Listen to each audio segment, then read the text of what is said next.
Say, when he's full-time, I'm gonna get serious, it's gonna be me. And you hear a lot of people say that to you. You hear a lot of people say they're gonna go to work, because, when he was part-time, obviously, he had a part-time job, a full-time job, his wife's got a full-time job, they got 4 kids. So I mean, it's hard to get things moving when you have to kind of sometimes make a shot. And he took a shot. And when he went full-time, he went to work. He went to work. He put his head down and he went to work. And now all of a sudden things are starting to change. So he goes from when he goes full-time to really having zero activity, really, basically, to now all of a sudden 2 months later, 3 months later now, he's double-digit recruiting. He's doing 10 by 10. The ball's starting to move. He's starting to get in position. So very proud of Pinoccs, Pat and Bo and his wife. So Pinoccs.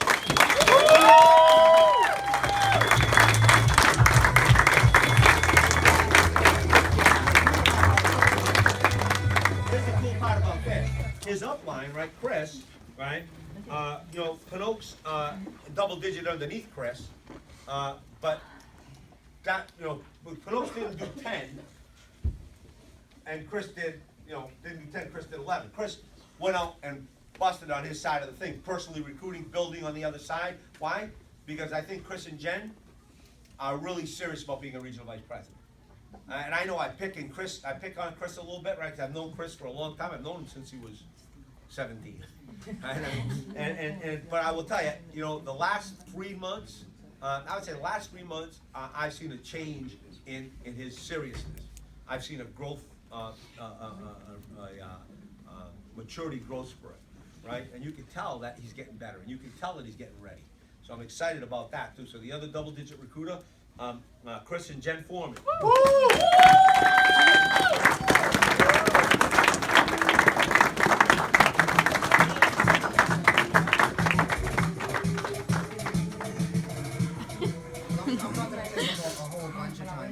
Obviously, to double-digit recruit, you can't do it by yourself. It's a team thing, and the whole theme of this this event today is talking about recruiting and why recruit. And if you guys didn't get the feeling today that in order to build a business, in order to do something, you need to build a team, which means that you need to recruit. I mean, anyone can sell a policy, anyone can sell a mutual fund, but in order to really have something outstanding, every time I do a presentation, I say this like clockwork. I mean, like clockwork. I say, I met a 30-year-old kid, if you guys don't know who that is, it's Luke Yanka. I met a 30-year-old kid. He's younger than I am. I have more education than he does, and he makes way more money than I do. So obviously there's something that I was doing that was wrong in terms of if my goal was to make money and to become financially successful. I say that to every single person that I sit down with. Why? Because if you think about it, if you close your eyes and you think everyone in this room is yours, everyone in this room is under you, or everyone that's in this room is on your team, it would totally change the way you think about your Primerica business. Yeah. But the only way that you can do that is recruit.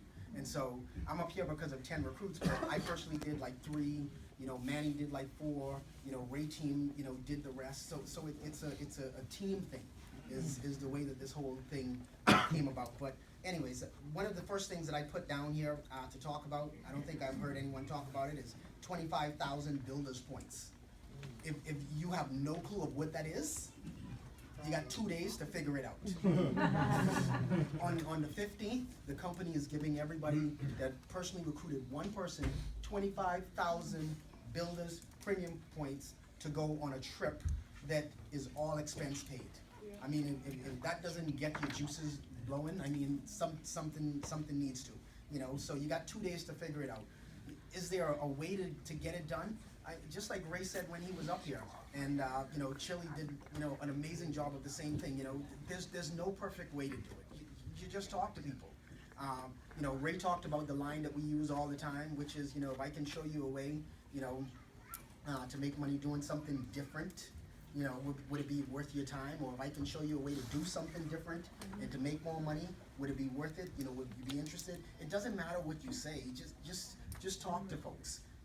And eventually, some will, some won't. So what? You probably heard that before. Same exact thing. Our goal is to build this. And in order to do it, you need a a reason or why. You know, Rob, you know, definitely talked about that when he turned around and talked about, you know, the foot in his back, right? And so, but we all have that, you know.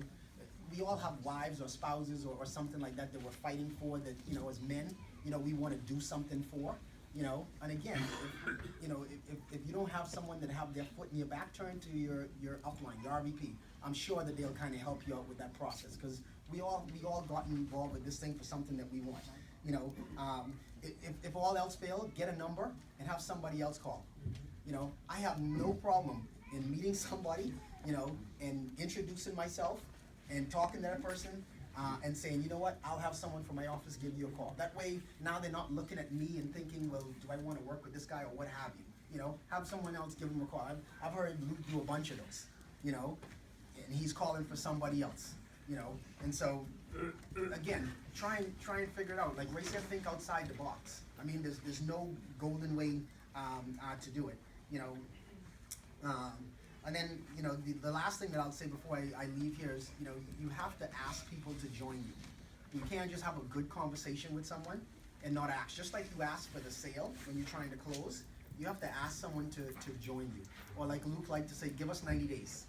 Give us 90 days to show you. But you have to ask.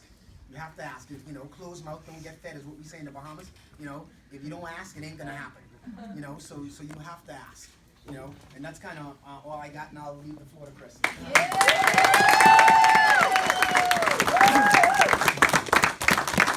You all fired up? Yeah. Absolutely, absolutely. So, you know, the first thing I want to say or shout out is our incredible CIA team.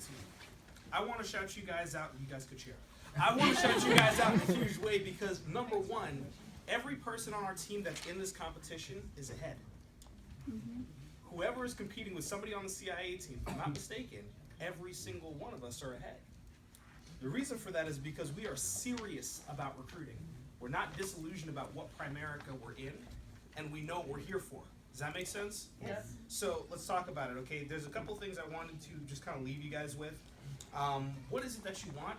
It's a question that, you know, people always ask, what's your why? It's really, really important to know where you're going, because if you get in your car and you have no idea where you're headed, are you ever going to get there? No. So if you don't have a clear, defined end goal, how are you ever going to get there? So I'm not confused about that at all. I know what we want. We want regional vice president, and the end, not necessarily the end goal, but when I feel that we're like, okay, we really made something happen as senior vice president and ownership. You know, Luke and I, my wife and I, we keep talking about it nonstop. My wife is on fire right now about this whole concept of ownership. We're talking about what that means, what that's going to do for our family, and it's a whole nother level of freedom when you have ownership, and that's all we're talking about. So let's think about it, okay? The Primerica that I'm in is the building distribution Primerica. But the only way you can get there, in my opinion, is getting really, really, really, really, really good in the field. If you're in a position, all right, I don't want to step on anybody's toes, but if your people want to train with somebody else that's not your vice president, you got to look at it and say, why is that? How can I change and get better so my team wants to train with me? I don't want to say it in, like, you know what I mean, kind of toot people my own horn or anything like that, but I spent a lot of time when where's Sid? I remember a couple years ago when I first got into the business, Sid he's still killing it on a personal level, and I wanted to know, how do you write business like that? So he told me about this referral thing that he was doing. So I would sit down with him. Remember, we went out to Papa Gino's, and we had dinner and everything like that. He just showed me step by step how he gets referrals. How does he do this? David's right. I guess I just got so eaten up with the people who were winning, and the clicks were cool, but the people who were winning were even cooler. Does that make sense? Yeah. I needed to figure out, how can I get there? How can I do that? And the longer I did it, the more I studied, the more I listened to people and got myself uncomfortable and surrounded myself with people that were better than me, the better I got. To the point where now it seriously feels, if you put me in a KTP, everything I touch is going to be gold. That's how I feel. Every time, I don't care what the situation is, if they're qualified and they met with another Primerica agent, they didn't meet with me. That may come off as cocky, that may come off as arrogant, but I'm so confident I'm uncomfortable in every situation other than a KTP. But it's because I spent so many time screwing them up and not getting good results and telling people, listen, you're too young. What are you talking to me about my finances for? You know, I spent a lot of time people saying, no, I'm totally not interested in you, and then I just didn't let it bother me. I didn't let the fact that somebody said, no, Chris, I don't want to buy your policy, deter me from wanting to do something great for my family. So when we get people saying no, when we get people that give us rejection, none of that stuff really matters, because what's the end goal? That's why it's so, I don't even like the word why. What's your end goal? What is it that you want? What I wanted was freedom. And it didn't matter how many no's I had to go through, I was still gonna get freedom. So my team is so focused on it, my wife is so focused on it, and you know, the big part about it is competition. You know, I don't know if it was, who it was, but somebody was asked, we have this term, how fast can you get it up? Okay. How fast can you get it up, right?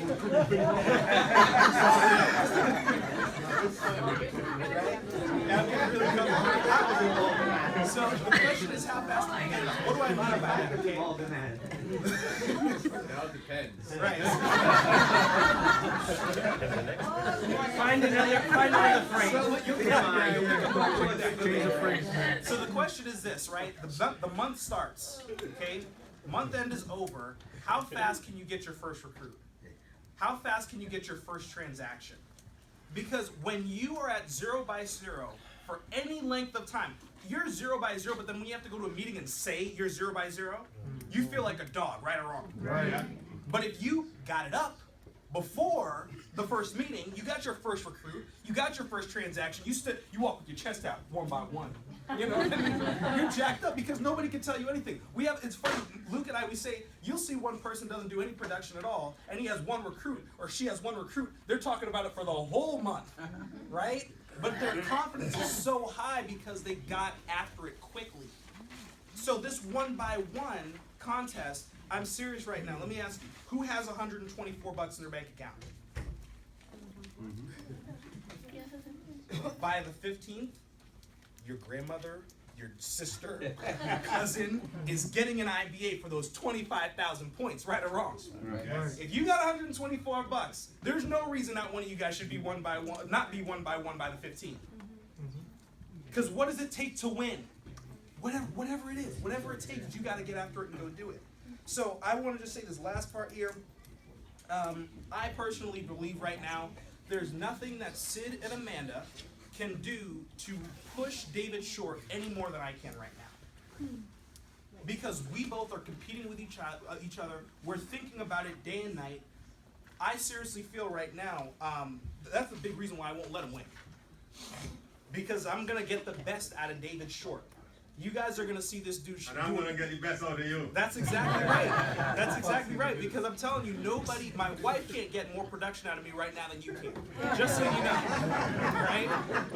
Because at the end of the day, that's what competition's about. That's what competition's about. So, you know, I'm excited about what we're doing. I'm excited about my family. I'm excited about my opportunity. I'm excited about everything. Now, we're not making the money that we want to make, but I'm excited before it gets there. I remember some people say, you know what, you'd be really excited if you're making 500 grand. I'm excited about the opportunity to make 500 grand. So who gives a crap if they say no? I really want you guys to just take this, if you take nothing else from me, it doesn't matter who says no to you. It really doesn't matter what their opinion is. Because they're not going to feed your family, right or wrong? Right. Right? We had an appointment, Jose and Luke and I, we say this all the time. We had this appointment, this couple said, Chris, we asked how much do you spend on cigarettes? And she said, you know, about $540 a month, $540 a month on cigarettes. And so she said, what? I was like, wow, that's crazy. And she was just like, he's like, that's a car payment. She's like, that's my retirement. And then the husband said, why aren't we going to be able to retire? The wife said, because I smoked it. Yeah. Only you can take care of your family. Does that make sense? Let's make it happen.